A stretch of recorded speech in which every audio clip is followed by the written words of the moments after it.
Hello and welcome to Mystic Dog Mama, the podcast for soul-led dog mamas, where you'll discover how to best nourish your dog and yourself, mind, body, and soul. I'm your host, Dr. Alexia Meller. Hi everyone, how are you doing? I hope that you're enjoying the season wherever you are. I'm really excited to share this week's conversation that I had with Annika McDade of Canine Connection Coaching and Training. Annika is such a beautiful soul, and her approach to working with dogs and their humans is so resonant, so in alignment with the Mystic Dog Mama philosophy. She brings science and soul to her approach in training dogs, but also in supporting their humans to develop deeper connections with their canine companions and ultimately with themselves. Annika and I talk about the concept of our dogs being a sacred mirror for us, and because I've seen a lot of back and forth lately on this topic, I just wanted to add my 2 cents and clarify how I use this term, and I encourage you to explore your own relationship with it and see if it rings true. Mirrors reflect and offer us the opportunity to see things that we might not otherwise be able to see because they create opportunities for new perspectives. That's all. They're neutral. Think about looking at yourself in the bathroom mirror or even a funhouse mirror that distorts images. All they are doing is creating different perspectives. But what is important to notice and recognize is that we as humans judge and create meaning around what we are seeing. This is the gift of the reflection. We are invited not to critique what we're seeing, but to notice what stories come up for us, what judgments of others, of our dogs, of ourselves do we hold, and what do we make all these things mean about ourselves, and how does this shape how we experience the world? That's how your dog is your sacred mirror. Your dog is not your direct reflection, and it's not necessarily that your dog holds the same exact traits that you do, or that your dog shares the same behavior patterns that you do, although that might be true. I'll share in another episode how this has shown up in unexpected ways between Lucky and me, so you can see if there are similar patterns with you and your dog. Beyond a literal interpretation, how our dogs actually serve as a mirror is that they invite us to witness the judgments and meanings that we make around them and their behaviors and ultimately about ourselves. And honestly, when we start to consider the idea of a sacred mirror in this way, we come to realize that absolutely everything in our lives offers us this exact same opportunity if we choose to take it. Everything is our sacred mirror, as within, so without. And this applies not only to the things that we see as quote-unquote negative, but also the mirror shows us new possibilities or amazing parts of ourselves that we haven't noticed before, or that we learn to hide. Again, it's not about the thing itself that's being reflected. The reflection offers us the opportunity to witness the stories we create and the meanings that we assign, and then ask ourselves, is this helpful to me? Or even, is this helpful to my dog? And if it isn't, we're offered the gift of a choice point to choose differently. Annika shares her own experiences and journey of exploring how dogs serve as these mirrors, inviting us to deepen our connections to them and to ourselves. She also shares some really useful tips and tricks that you can use to practically deal with some of your dog's reactive behaviors and anxiety. Annika is just wonderful, and I know you're going to enjoy this conversation as much as I did. A couple of reminders before we get started. Firstly, I'm going to be changing the podcast format over the dog days of summer here in the Northern Hemisphere, and I'll be doing some shorter solo episodes focusing on topics that you've asked me to address, as well as some recent learnings that I've had that I think you might benefit from. So if you have any topics or questions that you'd like me to address in these solo episodes, let me know by DMing me on Instagram at Mystic Dog Mama. You can also let me know if you have topic ideas or guests that you'd like me to speak with in future episodes too. I'm also opening my books up for canine nutrition and wellness consultations. So if you are curious about how fresh food can benefit your dog's health, or if your dog is struggling with a health condition, or you're already a fresh feeder but you'd like to learn how to optimize your dog's diet, I'd love to help you. Some really beautiful feedback that I've received from clients has been, this is the first time I've really been heard or seen by anyone in the veterinary field. And oh my goodness, this is so helpful. For the first time, I feel really hopeful about my dog's health journey and our relationship. So if you need some help and support, just DM me on Instagram and I'll be happy to have a chat with you. Okay, on that note, let's go. Hi, Annika. Thank you so much for joining me today on the Mystic Dog Mama podcast. I am so excited to be talking to you. I'm so happy to be here. Thank you for having me.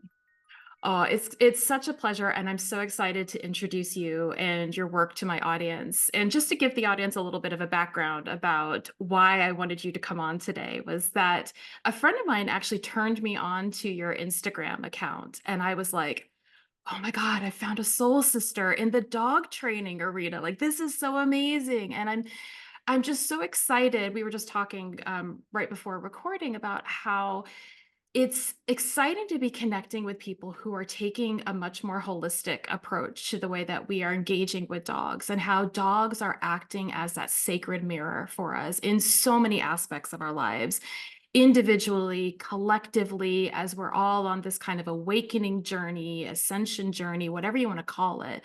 But it's exciting to see that there is like a real force behind that's coming into more of the mainstream of people kind of stepping away from some of the more traditional approaches to how we engage with dogs, to people like you who are like, hold on a second, let's take a different perspective. We can use the science-based methodologies, they have their place, and let's look at this other aspect of how we engage with our dogs and how that is an opportunity for us to engage with ourselves differently. So I was so excited to bring you on as I talk about these kinds of things in more of the nutrition context, to have you talk about it from more of the training and behavior context. So I think it's going to be a good convo today. Thank you for establishing in such a beautiful little package what the content is that I share, because it's really difficult for me to explain to people in under 17 sentences. So thank you. That was a really nice way of hearing it mirrored back at me. You're welcome. Well, thanks for doing the work you do. I wondered if you could start by telling the audience a little bit about how you got into dog training, and especially how your journey has kind of taken you in this particular path of it.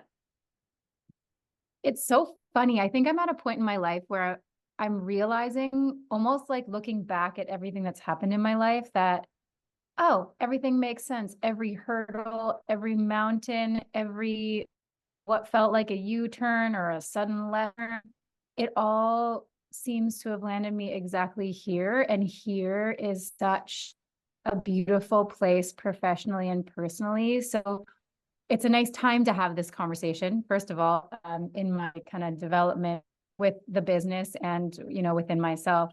Um, Dog training, I don't know truly. When people ask me this, I was seriously born to be in connection with dogs specifically. I love all animals, but I grew up in a difficult home environment and dogs kept showing up at our door. We weren't allowed dogs. I prayed that they wouldn't get picked up by their owners. I would sleep on the kitchen floor with them. Like, I remember this innate desire to have them near. And when I turned 17, I left home. I moved to the mountains and I went to work at an amazing working dog kennel with over 200 dogs. And it was like my biggest dream come true. And I never went back. And I was also raised in a home with parents that were in academia and were not totally into the black sheep family member being me, being like, I'm going to be a dog trainer. You know, 15 years ago, my mom was like, that's not a job. And I was like, watch this, lady. So I don't know how I got into it. I was meant to be doing it. It turned from working in a kennel to working in a shelter, connecting with animals that didn't have guardians or advocates, doing behavior assessments, determining whether dogs were adoptable or not. Learned so much from those dogs in their darkest days, and really found my sense of compassion for them and deep connection to them. And then I worked overseas training animals for film for a little while, which was really profound experience. And then I came home from that at 25 and was like, oh, now what? I guess I was 26. And then I started my company, and it's evolved over the years to where I am now, which is such a, as I said, like a really special, humbling place. And I honor so much that people trust me to help them and their dogs. So I'm so grateful every day, seriously. Oh, that's so amazing. There's nothing better than doing something that you absolutely love. And that I mean, it I is know. cliche where people are like, it doesn't feel like work, but it doesn't. It feels like an act of service more than anything, Hmm. at least for me. I wonder about how it is for you. Totally. And I guess I wish for everybody out there to find something that allows them that passion and purpose, and that to translate to security financially. Hmm. Because, I think we're really, I hesitate to use the word lucky, but I feel very blessed to have that in my path and have this, occupation be more of a soul mission than a job. My heart and soul is on Instagram. Everything that is in my conscious mind, I'm now bearing my soul. Just, I'm no longer following the rules. I'm no longer willing to miss out on the opportunities for deepening our connection to animals and deepening our connection to ourselves through our animals in the name of making other people comfortable. It's not worth it. So the more I follow that stake in the ground, this is who I am and this is what I believe, and it's okay for people not to align with it. But the more I stick that stake in and I really own what feels true for me, the more beautiful the unfolding is, and the more the work that I do feels really um, rewarding. Oh, I love that. I love that. And I actually think that that's sort of the place that we are right now in the kind of wider cultural context, that we're being asked to do that. And even from like an astrology perspective, which I don't know a ton about astrology, but I'm interested in it. But how we're shifting into the age of Aquarius, and the age of Aquarius is all about the self. But I was just talking to my mentor for hedge witch practices, my kind of nature-based practices, nature-based spiritual practices. We were talking about how the age of Aquarius is about the self, but it's about the self in relation to others. So it's not about being selfish and just, this is just what I want to do, but it's recognizing that you are a thread in this tapestry. And by consequence of it being a tapestry, each thread is touching one another, it's impacting one another. And so the gift of the age of Aquarius is that by you being you, truly being you, like showing up and discovering who you are and allowing that to expand, the ripple effect that that has. So it's not just serving you, it's this ripple effect that's giving permission for everyone else to be themselves. So it's almost like it's weird. It's this duty that we have in this day and age to really be ourselves and not put the masks on and not be afraid of saying something because it might upset somebody or what have you. And I think that can be challenging. It really can, but it's what we're being called to do. So I love that you're like specifically actively doing that. It's amazing. Thank you. I totally agree. And you know what? I think it's a like living in an authentic way for yourself is really easy to say that you aspire to do, but there's a resistance that is going to find its way to you. And I think it's just still another opportunity to really sink in to your inner knowing about what's right for you. And um, some people have been messaging in the last year just saying like, "Oh, I really agree with you, but I'm too scared to put that on an Instagram." Like, thanks for doing that. Um, the more that I find my voice, the more that I'm not upset when other people don't agree, the more that I just see they're just a different color of thread in that tapestry. And it's okay for it to come up and bump against mine. I don't need everyone to agree with me. I'm just inviting people to look at things a different way. And that is enough. Totally, totally. And I love too, like everything that you're saying is about, it totally relates to how you work with dogs as well. And I wondered if you could talk a little bit about that, because it's so obvious to me that it is like just the way you are, just the way that you're living and giving. yourself and your dog permission to be exactly who they are and kind of create this dance with one another. You become partners with one another rather than the kind of traditional dominance or anything like that. So I wonder if you could kind of expand upon like how you were translating that way of being in the world to working with dogs. Hmm. Yeah, I mean, in a number of ways. I think so many of us spend so much time trying to be what we think we're supposed to be. We're people pleasing, or we're skirting around owning our truth because it makes other people or even ourselves uncomfortable. Perhaps we're not connected to our inner truth of whatever the context of the concern might be.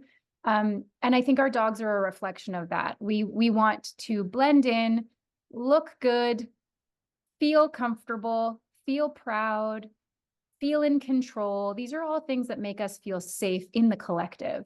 And if your dog is not allowing you to feel safe and secure and confident and to be seen the way that your ego wants to be seen, then it's really easy to point the finger at a dog and be like,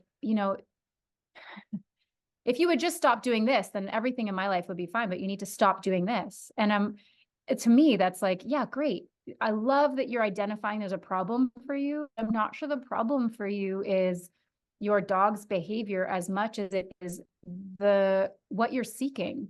This seeking safety through others' approval might be highlighted through you being uncomfortable through your dog's behavior, or seeking the freedom to not have to sacrifice anything in the name of your dog's comfort and just wanting to be self first, which is beautiful and important. You need to be self first, and compromise is challenging in our human relationships. It's equally as challenging in our canine relationships. So, whatever problem we are projecting or noting with our dogs in working with me is an invitation to look at what's the feeling, what's the thought, how can we reframe it? How can we look at it from a totally different lens so we don't continue down this never-ending spiral of if he changes, then I feel this, or if she stops doing, I can access this lifestyle. Um, and so our own experience with our dogs, I think, is often a mirror of parts of us that are ready to come forward and be acknowledged and maybe transition a little bit or heal a little bit. And it's not always about us. I mean, sometimes I believe we have dogs in our lives that were meant to be there for us to be able to grant them some peace and some connection and heal them. I think it goes hand in hand, and I don't think any of it's by accident. And so if we can step back from our agenda of seeking outside of ourselves to create this feeling, which, fixing your dog's problem is seeking outside of yourself. It's relinquishing your empowerment almost and your own ability to respond to the world the way you want to respond to it. You're giving that power away to it, like your feelings being contingent on your dog behaving a certain way. And that, I think, is a beautiful, hard opportunity to look back at yourself and learn to connect to your dog in a way that you are feeling grateful for them mirroring that to you. You are grateful that they finally were loud enough that you were like, oh, I'm not very aware of my energetic space. I'm not very aware of how much I give to others. I'm not very aware of how I don't discern trust very well, or whatever the lesson might be. But I think that looking at our dogs as our teachers and truly, truly believing in that on a soul contract level or a spiritual level, or, even if you're just curious about that, I think can be the gateway to our growth and their healing and their change inevitably in the end as well. 100%. Did that And that, answer your question? yes, and it opens up so much more because I think it's true. I think that's at the root of our relationship with canines. And I think that's something really special about dogs that we don't necessarily have with other animals. I mean, to a degree, I think like horses often provide that for people, Mhm. but uh, there's something quite special about the little wolf that's living in your house with you that just asks so much of you in terms of you being fully accountable for who you are. I think that's the biggest thing that they're asking of us is like true accountability. And that's something that's really hard. And it's one of the biggest things that we need to learn as humans, in my opinion, anyways. And I think that the irony is, I've noticed this, that the more I am thinking I need to fix Lucky, or like, for the love of God, will you stop doing whatever behavior, right? Like, the more it's an opportunity for me to look back and see, what am I actually doing that's kind of contributing to that? As well as, where do I not allow myself to just be who I am? Right? Like that, I think that's Mhm. another huge thing of like, where do I feel like I need to fix myself constantly on every single level? And asking myself that question, can it be okay? What if nothing changes? What if Mhm. I'm like this forever? What if he's like this forever? Can I be okay with that? And the number of times my ego was like, absolutely not. All of this needs to change. Right? But when I could connect from that higher self perspective and really be with it, when I can actually do that and my energy kind of settles, oftentimes the annoying behavior I'm really pissed off at with him starts to subside. Like, it's amazing. Isn't it amazing? Yeah. Amazing. You can't deny it. That's why I started doing it. I'm like, wait a second, these guys are onto something. And here we are walking them on 6-foot strings, telling them to heel and trying to, you know, establish power and control, which is so human of us and totally unnecessary with an animal who you can just do it a totally different way. There's, it's such a blessing to have them in our homes and to have the consciousness of observing your own interactions with them, your own attachments to their behavior, their personality, their likes or dislikes. I mean, there's so many levels to it that are all just an opportunity that we should just be so grateful for. Yeah, totally. Totally.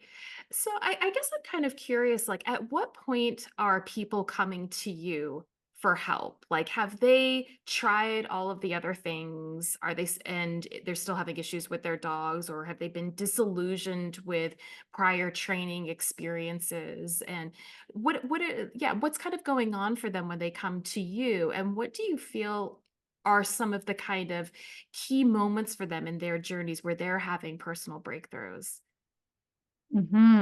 People usually come to me after they've done more traditional, like mainstream dog training, and they're happy with like the basic skills or relationship that they have with their dog, but something's not working and something's not right. Something feels off, and they're looking for a deeper look into their relationship with their dog and their dog's behavior. So they've scratched the surface or even done a lot of training and commitment to different trainers.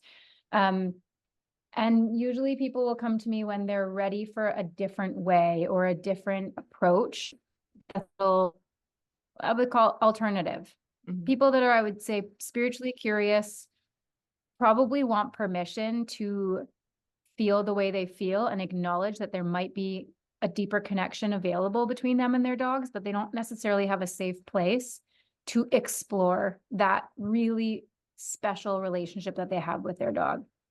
Yeah, people that don't, I think a lot of people don't feel understood when they hold their regard for their dog at a really high level, because the messaging in the dog training community, regardless of the spectrum that you're looking at it, is very much like control, integration into our wants and needs, um, before and afters, rehab, like all these really human traits. Look what I can do. Look what we've achieved. Look how far I've made him come.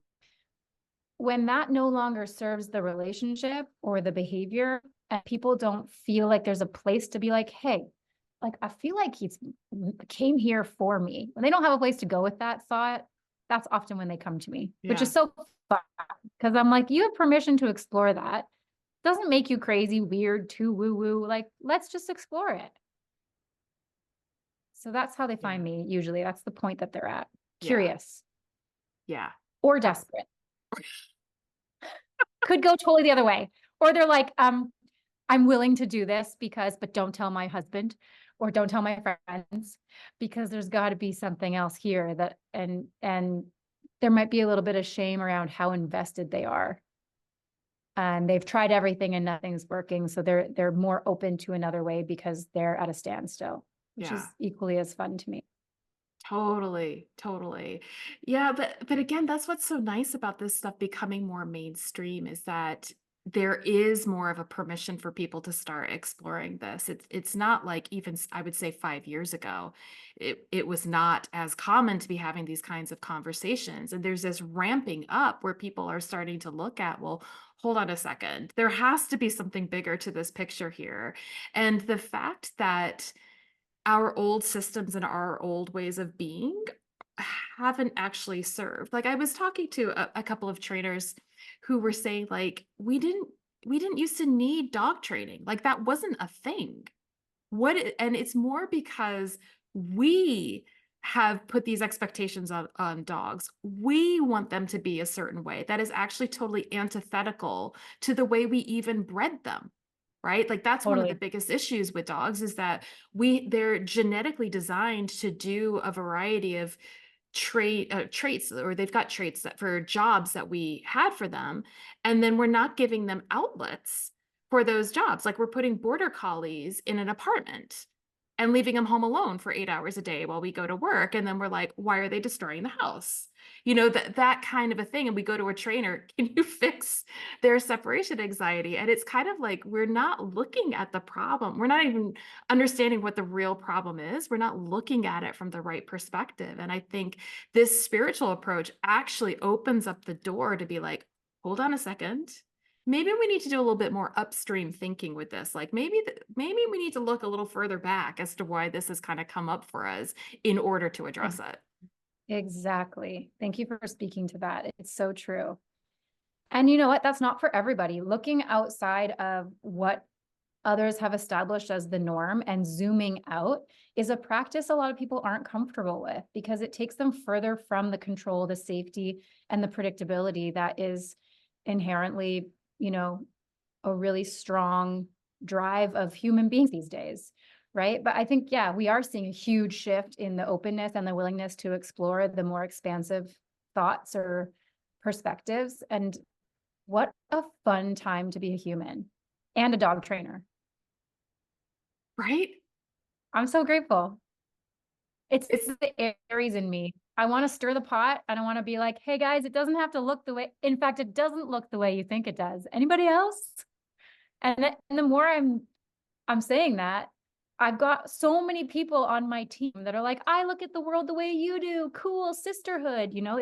It happens more and more. The more authentic I am, the more I don't care about making other people uncomfortable, the more I offer that greater perspective, then the more you realize people that are in alignment with you. exactly. Exactly. And how have you found your personal relationship with your dog evolving as you were making those kinds of jumps in your own development? That's such a nice question because he is the reason I have. Seriously, he is the wisdom keeper. I named him Cedar and he's the wisdom keeper. He came with all of these physical challenges that have contributed to all of these behavioral challenges. And the physical challenges are dumbfounding. Like we can't solve them. They're completely untreatable at this point and undiagnosable. And I kept fixating on if I changed his body, then I could change his behavior and then I could get what I want out of him, which would be the freedom lifestyle of having him off leash and enjoying his joy and all the things I've always had with my dogs. He's my first dog with actual dog sensitivities out of 5. And I sort of knew that was going to be the case for some reason. But he's physically limited. And so thus he's socially limited. And thus I'm socially limited. And learning to have compassion for him and totally reach a point of acceptance with his limitations in all ways has been such a profound experience because I'm a person that used to be highly anxious, used to have control issues. My partner would probably say, she's still got some. And I like things to go the way I want them to. I'm very determined. I'm committed to seeing change. If I want it, I'm going to get it. Like I am the perfect person to have an attachment to a dog behaving a certain way. I relate to my clients in so many ways. And I was given a dog that I couldn't get that from. So finding peace in our journey has allowed me the greater perspective that I can now share with others. And I have Cedar to thank for that. Mm. Oh, I love that so much because I think there's also this idea. I was just talking about this with another listener that we think that if we do our inner work, then we will fix our dogs. It's still that notion that we'll fix it. Like if I do this, I'm going to fix it. And what happens when that's not necessarily true or that's not a possibility? Like can that be okay? What does that look like? And not seeing ourselves as failures, particularly those of us who are in the profession where like people come to us to help address their issues with their dogs. And it's like, but if our dog is still having that issue, we can feel like, well, am I a failure because I've not fixed it in my dog? And in reality, it is like you're saying, that need to reframe, like there's no fix, nobody needs fixing. That's the human thing. We don't need fixing. The dog doesn't need fixing. What does need fixing is our perspective on what we're actually Totally agree. expecting of them. I Yeah. totally agree. I And l- just because we can change their behavior, who is it for at the end of the day? This is the thing that is becoming very apparent to me. I had an Instagram reel go wild and a bunch of not my people showed up. And some people like to use your dog not being perfect as the example as to why you're not a good quote trainer. ugh, For me, my dog not being perfect means that I can relate to my people more. I understand their emotional turmoil on a daily basis. I can show them what it looks like to find grace in the journey and the process versus look how perfectly behaved my dog is. Let him be a marketing scheme for my business. It's so much deeper than that for me. I don't care if he's not perfectly behaved. It's moving through the journey of him becoming more comfortable in the world that I've put him in that I find rewarding, not him doing a perfect sit stay with a bunch of distractions. So I think aligning yourself with a coach or a trainer that looks at things the same way you do and allows you to feel safely seen and understood rather than grasping for the finish line and the end goal, which we all as humans do. What am I looking to feel with my dog? Ultimately safe. I want them to be safe and I want to be safe, on a social level, on an emotional level. So I think our checklist for who we hire to help us should also be something that's really considered. Do I align with this person's values and can they understand me as a human in my existence with my animal? Absolutely. Absolutely. This reminds me too a little bit of what is often talked about in the law of assumption world and the law of assumption as opposed to kind of like law of attraction stuff, which I think a lot of people are familiar with. Law of assumption comes from this place of like you experience what you assume you're going to experience. And so it puts the control in your hands of it's not about changing what's happening around you. It is completely how you are choosing to see it and what you're choosing to focus on. And I think that kind of languaging and those sorts of lessons have been really powerful for me just lately, as well as I've been considering like my relationship with my dog, where it's like, what aspect of this am I choosing to focus on? And what meaning, this is the other key to the law of assumption, what meaning am I assigning to it? Because often it is that, like, if my dog does this, it's reflecting this about me. And that means I'm unsafe. I'm going to be abandoned. I'm not lovable, all of that kind of stuff. And so you see how this kind of like vicious cycle sort of starts. And you're the one who started it. Not in this blaming kind of way, but like being really in this empowering way of like, if I'm the one that started it, I'm the one that can end it. Completely agree. Yes. Understanding and fully embodying the concept that your thoughts create your reality and your feelings and the outcome is both really hard and super empowering if you can get out of the victim portion of it, or the wanting to blame portion of it. But you can do that in tiny little ways with, like, you can start to make it a practice. I always tell my clients, look where you want him to go energetically. Stop staring at his body. Look at the bed. Look where you want him to go. When you're on the trail and you're starting to feel nervous that there might be a trigger up ahead, envision it going the way you want it to versus envisioning it and already having a physiological response to what might happen. You will, and not to say you will create that, but if you expect it and you're already having a reaction about what hasn't happened yet, how can your dog not take that on and then respond to the next thing that shows up with a little bit more concern than they may have otherwise if you had been really embodying, I believe that we are safe, and I'm going to continue to envision that that is what's going to happen. It's little baby practices. Yeah. Even just like looking at something you want your dog to touch and in your mind's eye, imagining them touching it and just seeing what happens with no attachment. The second 1 out of 10 times, they're like, why is she looking at the water bottle? And they go poke it.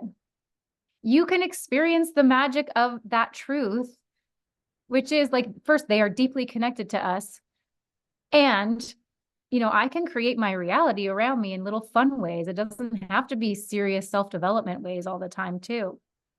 Exactly. Exactly. I've talked about before how one of my main issues with Lucky is reactivity. And this started when he was young. He's a pandemic pup. So he was 12 weeks old when we went into hard lockdown, wasn't exposed to very much. Then the first time we took him out for a walk, when we were able to go out, he was jumped on by a really boisterous German Shepherd puppy. And he was like, oh my God, the world is really scary. And so it's been a process of getting him used to like everything, like getting him comfortable walking on different surfaces, getting him comfortable just like sniffing all the smells that are in different places. He's highly, highly sensitive.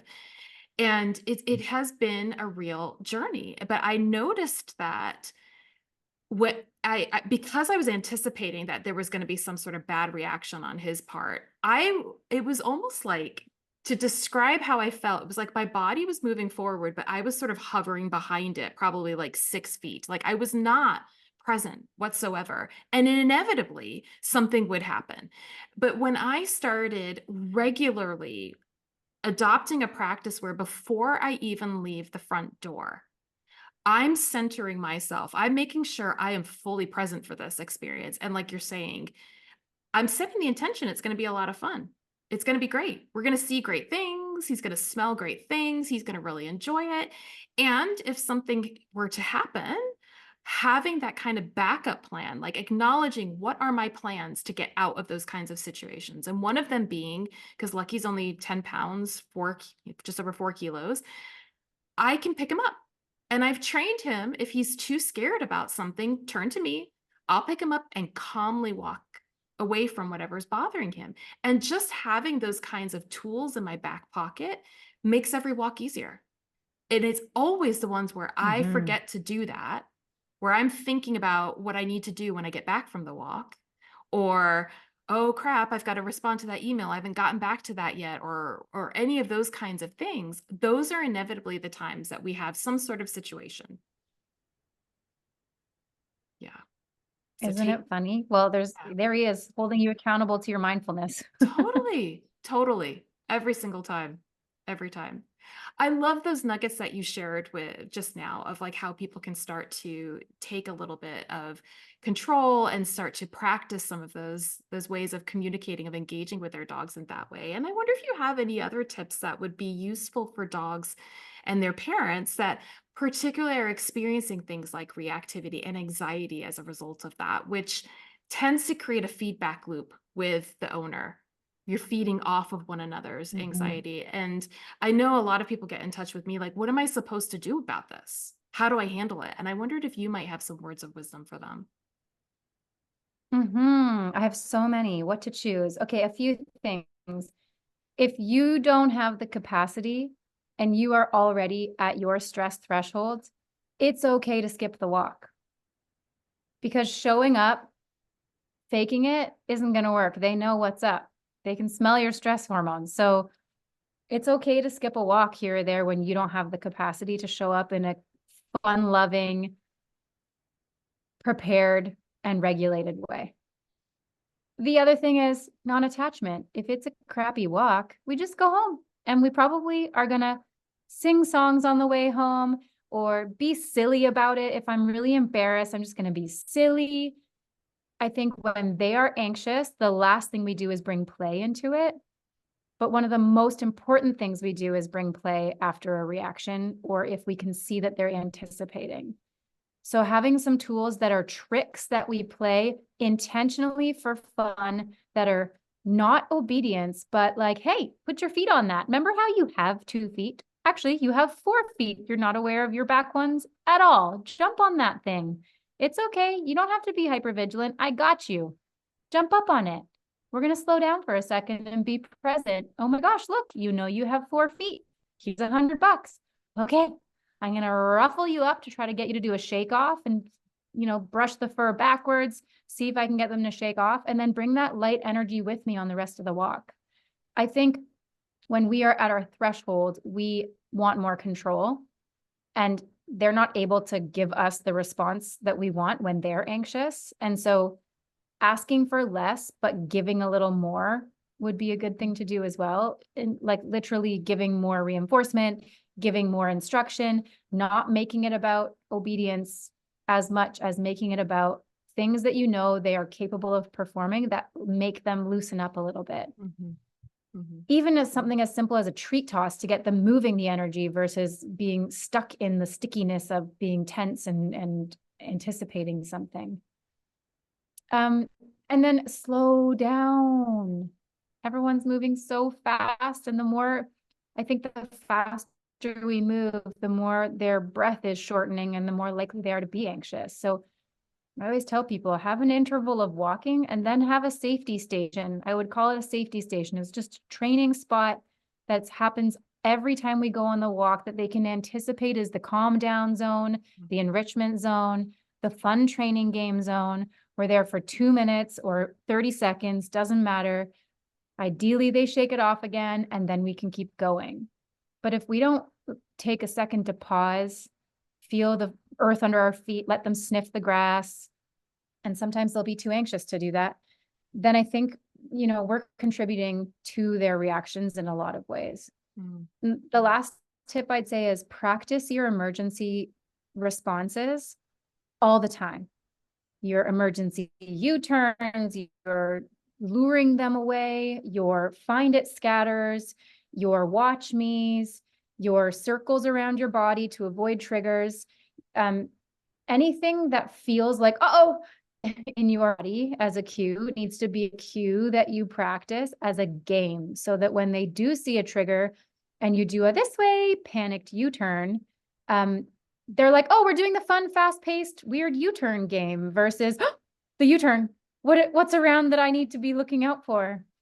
And that's something that, a lot of good trainers will teach and some miss it. So you have to practice your knee-jerk reactions in a really convincing way, but bring some play to it when there's no triggers around so that when you do it when there are triggers around, it's not actually triggering them. Yeah, I definitely need to work on that one more with Lucky because he is definitely, even though I have tried to practice it, I definitely don't do it enough. When I ask to pick him up because I've seen something further down, he's then like, what is it? What is it? What do I need to be on the lookout for? I'm like, it's okay, Baba. You're safe. I just wanted to pick you up because you're cute. Good. Yeah, do that. Pick him up when he's safe more often than you pick him up when he's not. Right. That's the key there. And you could put a new cue on it. If ever you feel like a word or a cue is tainted by using it too often around difficult things, you can make a new word for it, play it in an area where they're really comfortable many times over. And then when they're very fluent at it, practice it in an area where there may be triggers and see if you can get a positive emotional response. Like ideally you go to pick him up and he looks at you and wags his tail because he thinks it means a bunch of cheese is about to happen instead of he thinks, what's she saving me from? Exactly. That's super helpful. Super helpful. Annika, if people want to work with you, what does that look like? What would they actually be engaging with? And do they need to be near you in order to work with you, or are you offering distance options for people? Great question. I have canine connection training, which is positive reinforcement, professional in person and online science brain training with a sparkle of me and my true authentic self. Um, and then I have canine connection coaching. So the training specifically is online and in person. And we've got a team of people in the Vancouver area and Vancouver Island in Canada. And then online is more what I'm doing now, which is the coaching where we're looking at, what does your relationship with your dog mean to you? What can we learn about your relationship with your dog? What behaviors are the sticky ones that we'd like to change? And here's some seriously tangible tips on how to change it. And what might you be able to do on your end of the leash to empower you in that training journey versus just fixating on them?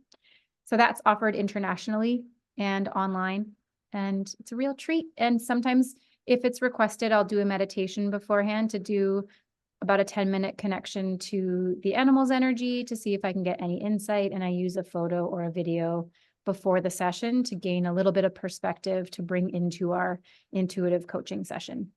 I love that. I love that because you also are certified in Reiki and do animal communication and bring that in, which I know Mhm. a lot of people are like in this kind of traditional realm, like that does what? Why are you bringing that in? But I'm sure, like I have that same experience too. It offers you such insights that you don't necessarily get from just talking to the owner, for example. And the owner's perspective of things is the owner's perspective of things, but I might look at the body or the energy of a dog and really see, ooh, that's interesting. That wasn't noted, but that feels really relevant for the dog. So yes, both and. I think I'm a walking both and I think, I'm both a science-based, educated, multi-certified, very experienced dog trainer who values the science. And I think there's so much more available to us than just what's proven to be, quote, scientific. So I'm not closed-minded. And I think marrying the two kind of gives it a really beautiful approach for the people and the dogs that are interested in it. Absolutely. Oh, I so resonate with the both and I think that's actually something that we're being asked to step into. Like that is very apparent to me that it's beyond sort of the gray area that we've addressed before. It's even more complex than that, more expansive and inclusive than just the gray area, but really looking at, is it possible for us to hold two truths that seem to kind of challenge one another, but recognizing that they are both true at the same time? And that's hard for humans. And it's hard for me to it's hard for me to own sometimes because it makes some people on the left side a little uncomfortable and it makes the people on the right side a little, oh, but you can be both. So it's that's my growth, right? Like holding both and is where my growth lies. So Yeah. what a privilege to be able to do it through the work that we do. I'm so grateful. Totally. Totally. And it's exciting to see what starts to come out of it because it's also that idea that we can't really plan anything. Anything that we are trying to create from that perspective is really just from the past. It's just a reiteration of the past. And we're in this really juicy age, like you've alluded to, of it being so exciting, like everything is changing. And it's an opportunity, an invitation to just like really be present and allow that kind of unfolding, allow those complexities to kind of create something that we could never have imagined, which is exciting. And to trust it, That's a big one. big one. And That's a so big fun. one. I feel like I'm Totally. doing the biggest backwards trust fall ever in life right now. And it is so fun. 100%. And I love that you brought up trust too with dogs because I think that something that's become really highlighted for me recently too is focusing on how, rather than again trying to change a particular behavior or a situation, like how can I actually further develop the trust that Lucky and I have with one another to such a degree that like focusing on that rather than, so which is really relationship development, right? Rather than the behavior, rather than any particular situation, but can I trust myself more in any given situation? And therefore conveying to him that he can trust me in that kind of a situation as well. Preach. Yes, you are. This is what I'm here for. That is amazing insight that most people don't have or understand fully about themselves. If you don't trust yourself, how is a sentient, highly intuitive, extremely instinctive animal supposed to believe that you got it? You don't develop trust through showing them that you're in control. You develop trust through, I mean, you can in that way in some ways, but I'd say there's a lot of ways to do it. And one of the most beautiful ways to do it is both trust yourself so they can see that you are safe, consistent, considerate in your approach of how to show up for them. And, you know, trusting trusting you really also boils down to unconditional love. How Mm. the hell are we supposed to trust somebody to be there for us, to support us, to provide for us in the way that we need if they don't actually love us? How is your dog supposed to trust you if you're sitting there going, but I wish he wasn't this? That is not a safe place for an energetic animal to feel safe. It's just not. So I think when you're alluding to the fact that when we let go of attachment and we make peace with what might be our journey, even though it looks very different than we wanted it to with our pets, what happens is utter, deep, subconscious acceptance and appreciation for who they are and how they're showing up today, which translates to love, unconditional love, which then creates trust, which then can modify behavior. So it's a different approach to getting to the same place a lot of the time. And Mhm. it's so deeply rewarding when you hit that sweet spot where you're like, wow, I get you and you get me, and we're both here for each other in the same capacity.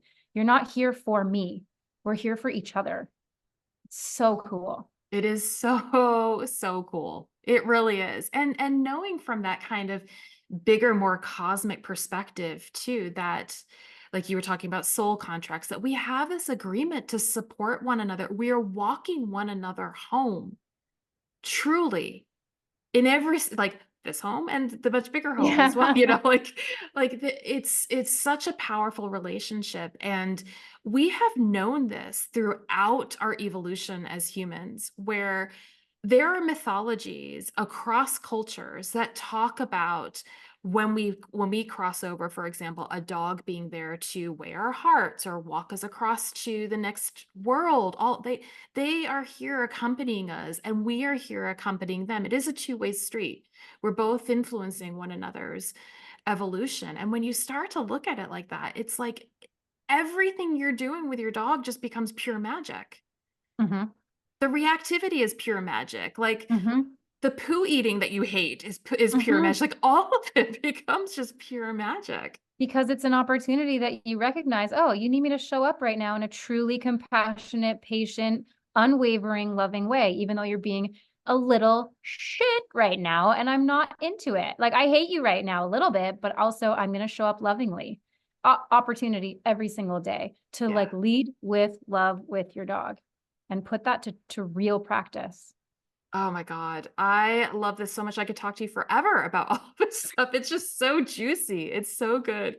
I wondered if there's anything you that I haven't asked you that you want to make sure that the audience knows or thinks about or anything like that.